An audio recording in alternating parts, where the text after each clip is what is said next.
Ladies and gentlemen, my name is Matt, I am the American-Canadian Gamer, and today I want to talk about Battlefield 4 just a little bit. Mostly this idea I've been bouncing around in my head for a little while about Battlefield and just some of the occurrences that happen in the game. Now, I've been playing quite a bit of Battlefield lately with my friend Lopez, and we've been kind of discussing what we want to have happen in Battlefield 4.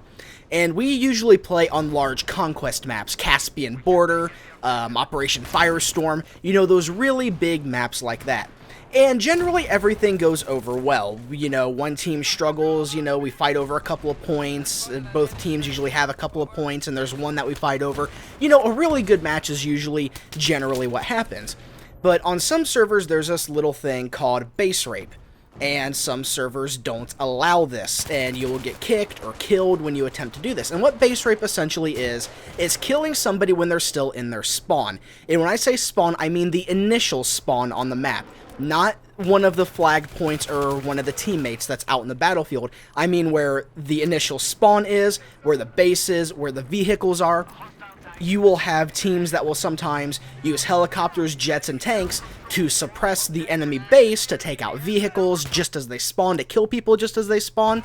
And a lot of people really see that as unfair and really hard to fight against because really you don't get many tools. Yeah, you have your vehicles in your base, but when your vehicles, like your helicopters and jets, are getting killed before they can even take off or before they can leave base, your AA that sits in the base really can't do that much, especially if the person in it, if there is even a person in it, it can really do anything.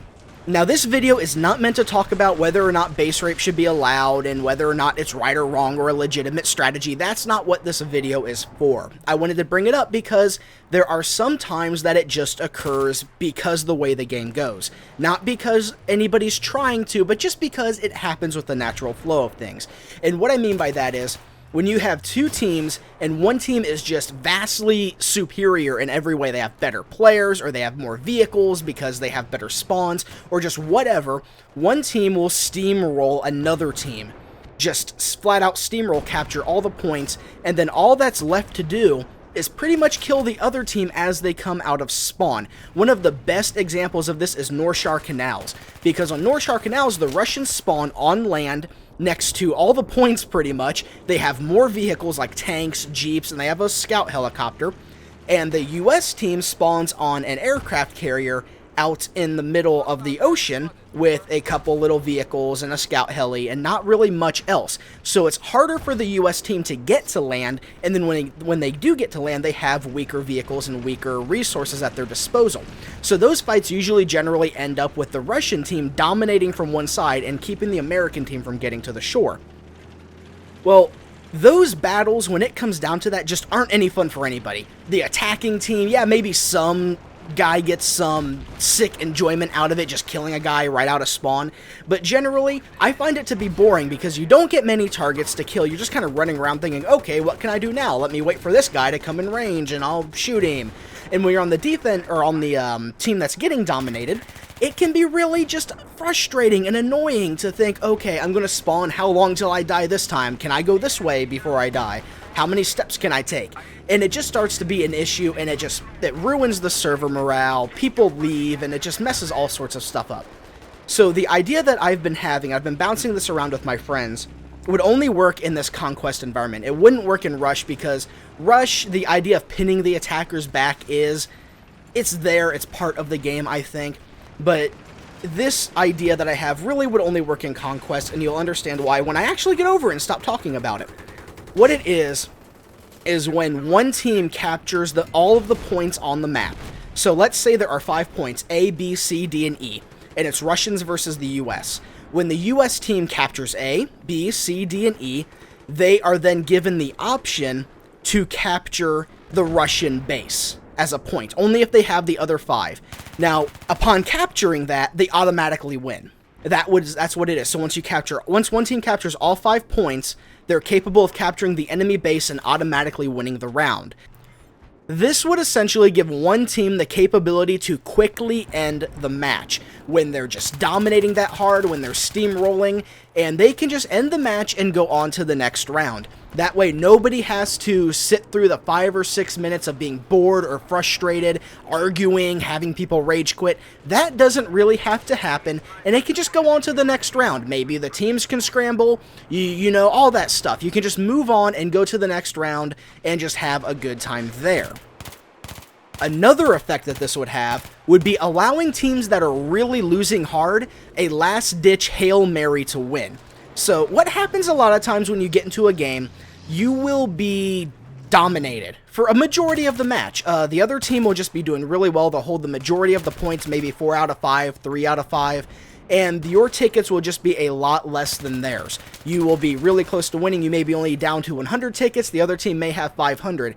And at that point, even if your team comes back and takes all 5 points and holds them, you're still probably going to lose more than likely because your deaths will still reduce your tickets. So you may not just literally have the lives to survive long enough to drain the enemy tickets because your guys will just keep dying. You'll just keep dying, and there's nothing really you can do about that. And there is a point of no return when one team just can mathematically not win without some type of divine intervention. It just happens in Battlefield. So what can happen now is, if you get one team that is getting pretty dominated but not 100%, and they have a really good comeback, they then have an option. They can either try to hold the 5 points or however many's on the map and hope it plays out in their favor, hope they can survive and barely win, or they can make one Hail Mary last-ditch effort and try to capture the enemy base.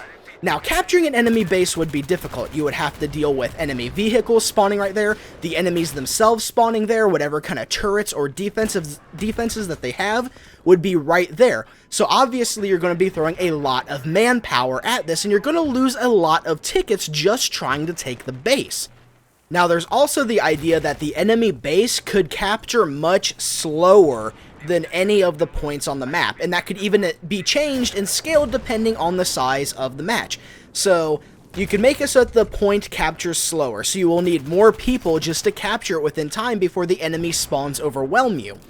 And at the same time, if you're on a 64-player map, so you have 32 on 32, there are going to be more people on the attacking team that could potentially jump on the point. It could scale up to require just a few more people because there are potentially more people that could easily jump on it and speed the time up. So you could make it so that the enemy base is much, much, much more difficult to capture, not just because the enemy and all their resources are there, but because it also takes longer.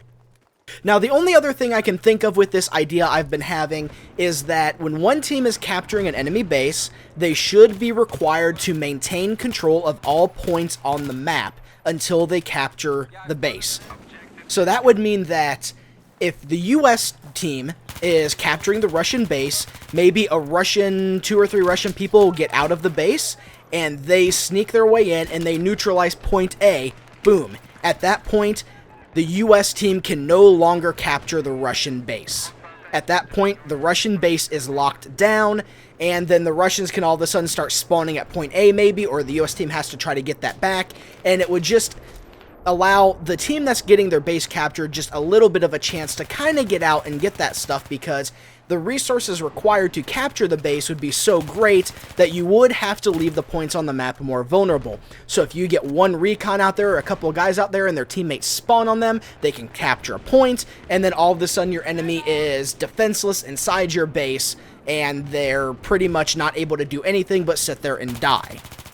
But there you have it, everybody, that little idea for Battlefield that I've been tossing around in my head for a little while now, and I'm really actually curious as to what you think. I want to know what other people think about this idea. Is it good? Is it bad? Is there your own interpretation that you could have on it? Is there something you would suggest, like maybe make sure that it can be disabled by server options, which is something that I completely agree with. If this is in the game, it should be capable of being disabled on servers if the server admins choose to do so.